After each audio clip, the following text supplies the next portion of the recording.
The ability of a community to overcome a crisis is dependent upon one factor: its people. Here in Erie County, we've learned to deal with what life sends our way. It's what makes us resilient and ready to tackle the next challenge. This is the home of the City of Good Neighbors, but it's also the home of the Blizzard of 77, Flight 3407, and Winter Storm Knife. We've dealt with crises before, and together we've overcome them. Our greatest asset is our people, and during the past year we jointly went through an experience unlike any we have dealt with. Life changed for all of us in 2020, and in many ways, it still is. While I hoped the virus could be contained before it reached Erie County, when it began devastating New York City, I knew we would soon be dealing with a crisis unlike any other, and we began preparing for it. The crisis arrived on March 15, 2020, when the first COVID-19 case arrived and was confirmed in Erie County. Doctors, nurses, and all healthcare workers became the faces of the pandemic response, holding the front lines while infection rates soared. They stood resolute against an unrelenting enemy, saving lives when possible and comforting the dying when necessary. Their strength and determination gave courage to us all. The Erie County Department of Health joined their healthcare brethren in answering the call, along with many other county departments and offices, to ensure your government was there when you needed it most. Working closely with others, the purchasing, public works, and homeland security departments helped get critical PPE here to Erie County and into the hands of the people who needed it. This included gloves, masks, gowns, face shields, and hand sanitizer for healthcare providers, nursing homes, municipalities, schools, and businesses. We fought to get every swab and reagent of testing materials possible, and then coordinated with our sheriff's office to send deputies to Albany to pick up and then deliver these much-needed supplies for our efforts. The health department opened testing clinics across the county, where our nurses and other staff put their lives at risk testing individuals they could tell were very sick. Most people never saw their efforts, but I did. I will never forget the strength they showed by confronting this invisible foe on a daily basis, and the compassion they offered for those who were suffering from the illness. I know many of these men and women were afraid of getting sick themselves, knowing their job put them at much greater risk than others staying at home, but they came anyway. None of us can ever truly repay all of our community's healthcare heroes for their efforts, but we can thank them. On behalf of a grateful community, I thank all in the healthcare world and other frontline workers, but especially those in the Erie County family who put their lives at risk to fight the virus head on. You are our true heroes, and we can never thank you enough. While not everyone came face to face with the virus daily, others still worked to protect our community. The health department built an army of contact tracers to track the virus as it spread in our community and protect others from being infected. The Department of Environment and Planning created a COVID-19 map dashboard that soon became indispensable in tracking the virus's progression and has been visited more than 3 million times since March of 2020. All county departments and offices became a clearinghouse for COVID-19 information and guidance. Things were changing so rapidly in the first weeks of the pandemic that flexibility and adaptability in our response was required. For example, we realigned the county's workforce, adapting to work from home where it was appropriate, and expanding remote options for accessing county services to boost public safety. Daycare became an immediate need countywide for frontline workers, so I impaneled a child care emergency task force to match frontline workers with available child care slots near them. As the pandemic grew, we knew our region's senior population, the most at risk from the virus, also were at risk in other areas, especially food insecurity. Our Senior Services Department created a new temporary home-delivered meals service program that enrolled more than 2,000 new seniors, in addition to the 2,300 regular clients we serve. Working with our partners, the program delivered more than 1 million meals countywide last year. When Erie County received COVID-19 assistance from the federal government, we shared those much-needed dollars with the greater community. For example, as part of our Live Well Erie initiatives, Erie County invested $40 million in U.S. CARES Act funding to support schools and child care providers countywide. $14 million of it was used to help local school districts create virtual learning support centers, providing safe and supervised learning environments for students, the only county in New York State to do so. $4 million was invested to directly support child care providers to ensure they remained open for the frontline workers who needed it. $7 million was used to expand the county's child care subsidy to include families who otherwise were not eligible for direct daycare assistance.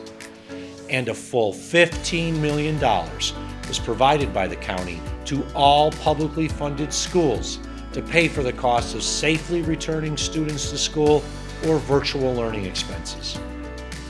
Why did we do it? To help schools and families safely educate our most precious resource, our youth. Too many families in our community found themselves juggling schooling and, for the first time ever, food insecurity. We addressed this growing need by providing CARES Act funding to 20 local food pantries and to feed more of Western New York. No one in our county should go hungry, but still some do. That's why we will continue to work with our partners to address this important need. Additionally, no one in our community should go homeless. That's why Erie County also made $10 million in emergency funding available for tenants, landlords, and homeowners affected by the pandemic. For many, this was a lifeline that ensured they would not lose their home. Soon, we will be expanding the program for renters, as we've received an additional $19 million to further help tenants and landlords, thereby preventing homelessness and stabilizing our economy. While most of 2020 was focused on the direct response to the impacts of the pandemic, in 2021, Erie County helped lead the community's efforts to vaccinate our public. Because of the great work of many, 50% of our population has been safely vaccinated. While this is good news, we can't stop there. We need to vaccinate everyone. The only way to return to the normal way of life we had before is to vaccinate all. If you have not been vaccinated, I ask you to please do so. Don't do it just for yourself. Do it for your family, your neighbors, and the team that is Erie County. If you do, we will all be better for it. As the pandemic grew, it quickly became apparent that some communities were more severely impacted than others. Erie County partnered with the African American Health Equity Task Force to address the needs of these communities and afford them the same COVID-19 response as their more affluent neighbors. In fact, Erie County provided the Health Equity Task Force nearly $3 million in CARES Act aid to provide direct care for those who need it at most, including even buying families healthy food if they could not afford it. The task force also helped identify and schedule thousands of individuals for vaccination, especially those who were homebound. I thank the members of the task force and their partners for their incredible work. Their work was so impactful, we are committing millions more for their ongoing efforts countywide. But we won't stop there. In the weeks ahead, my administration will partner with Chairwoman April Baskin to directly confront health disparities and the underlying issues causing them. Stay tuned for some important announcements to address this key issue. Health-related issues weren't the only ones to be solved. Our business community, itself stressed from the effects of the pandemic, was crying out for help. We heard their cry and got right to work. Just a few weeks into the crisis, I impaneled the Erie County Business Task Force, representing large and small companies, to come up with innovative ideas to help local business. They recommended the highly successful Back to Business grant program that invested $20 million of Erie County CARES Act funding to aid nearly 1,400 hard-hit businesses. This program was a lifesaver for many small businesses, and I thank 43 North for their great work in administering the program. The highly popular Shop 716 gift card program, also recommended by the task force, generated over $1.1 million in sales for local small businesses. Thank you to the Amherst Chamber of Commerce for your partnership in this important endeavor. The program was so successful, I am proud to announce it will be coming back later this year as well. The county partnered with Visit Buffalo Niagara to deliver a robust Buy Local campaign during the holiday season. The comeback to our comeback ads were a huge success and resulted in millions being spent locally. And the Erie County Agriculture Office unveiled the Erie Grown website and passport to promote Erie County agriculture, connect residents with local farmers, and create an Erie County brand. These were just some of the actions we took to help local business. As I said during my first inaugural address, government exists to do the things that the private sector can't or won't do. When business called out for help, Erie County answered. We will always do so to help our community in its time of need. Even when responding to the pandemic, the business of government and life went on. While COVID-19 may have been slowing things down, it didn't stop our progress. The Department of Public Works completed nearly $25 million in road, bridge, and infrastructure work. Mother Nature didn't take the year off, and neither did our public works crews. Erie County continued the fight against the other crisis of our time, climate change. Numerous county climate goals were advanced. Our greenhouse gas inventory continued to drop, and we created the new Community Climate Action Task Force so that you, our residents, can help us address climate change. We continued the renaissance of the Bethlehem Steel site by opening Donut Street, the first public street ever there. TMP Technologies, the maker of the Mr. Clean Magic Eraser, just opened its new manufacturing facility on that road. And we sold 9 acres to Uniland Development for its new 150,000 square foot building, thereby creating new jobs for our region. This is just another chapter in the long history of the site. Today, after months of public meetings and discussions with the community, I am proud to announce the site will be known as the Renaissance Commerce Park. Soon, new signage will be visible from Route 5, and the park will be heavily advertised nationwide to prospective businesses. But we are not stopping there. We will connect the shoreline trail from Donut Street to Woodlawn Beach by constructing a new bike trail through the site and bringing more businesses to the site as well. Our partner in the Renaissance Commerce Park has been the board and the staff of the ECIDA. Though the pandemic stopped in-person meetings, it did not stop the ECIDA's work. In fact, the ECIDA board approved 22 projects in 2020, which spurred more than $900 million in private sector investment and created 479 new permanent jobs and 1,970 construction jobs. The ECIDA wasn't the only agency very busy last year. Our Erie County parks exploded with activity as hundreds of thousands of residents visited our 10,000 acres of parkland for safe, socially distanced outdoor activities. Park staff also completed millions of dollars of major capital investments at our parks and county golf courses. Now this work will continue in 2021 and beyond. With support from the Ralph J. Wilson Jr. Foundation, Isleview Park will soon be dramatically enhanced to provide stunning new vistas and a new bike trail. We will construct the playground for all at Chestnut Ridge Park, where we also just relit, for the first time in 22 years, the tennis courts. And we will invest more than $2 million in restoration work in our historic 1930s era WPA structures and parks countywide. This is all part of my administration's commitment to make your park experience the best it can possibly be, one improvement at a time.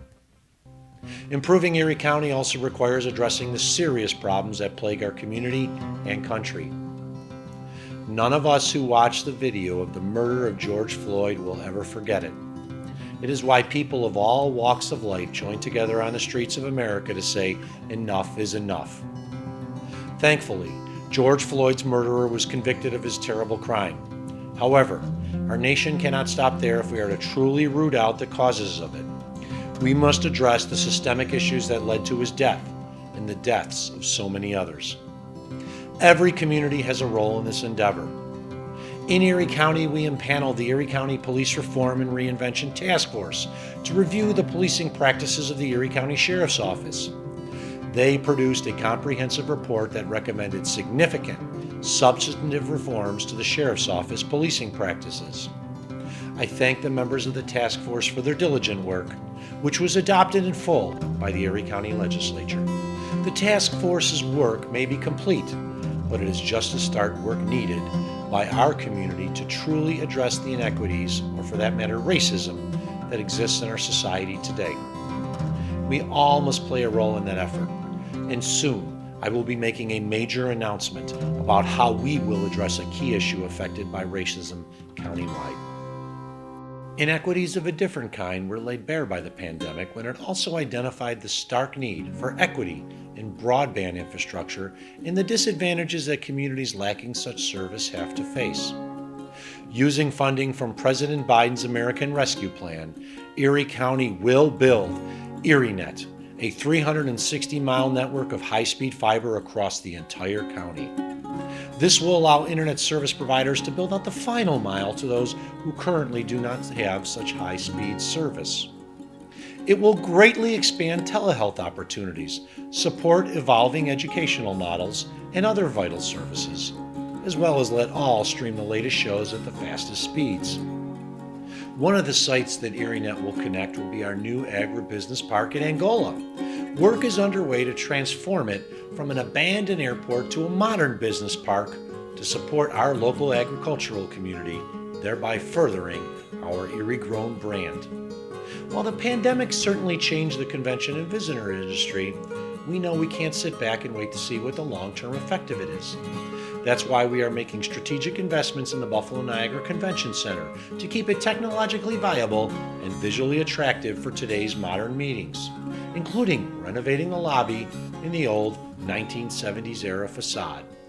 93 events are already booked for the center in 2022, and more are expected to be announced once these improvements are completed. Our commitment to the community will continue in other important areas as well. Erie County will invest $3.8 million in federal housing funds to assist developers and not-for-profit agencies construct new affordable housing units.